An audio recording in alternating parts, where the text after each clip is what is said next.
that's useful in some way. But what do you think about Pirate Chain?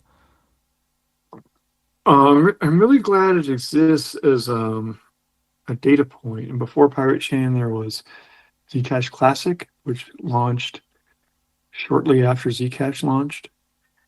And the whole point of Zcash Classic, well, the public records, everything that I knew at the time about Zcash Classic was that it was like open source ideologues who wanted to eliminate the founders reward part in order to make it fairer or whatever. Um, and the pirate chain, in addition to eliminating, I don't know what they do with rewards, but the main thing I know about pirate chain is that they eliminate T addresses. So you can't hold your ZEC transparently on pirate chain. And I really like those things because I think it's a really good focus for people who think Zcash ought to have that.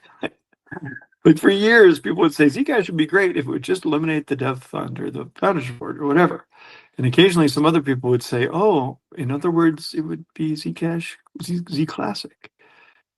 Similarly with Pirate Chain, I think it's a tiny, unreliable, sketchy project. I don't know much about it, so sorry if I'm wrong. Um, but the main thing I see about it on Twitter is that they've eliminated T addresses. So now that you've reminded me about this, maybe from now on, when I hear people say they want to eliminate T addresses from Zcash, I'll say, oh, well, while you're at it, see how it works on Pirate Chain first.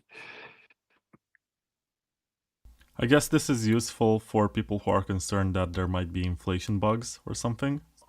And if there is any issue with that, and there are no T addresses and no way for you to verify the supply the old way, like actually moving funds out of the anonymity pool, this can be a good way to prove that Zcash works as designed.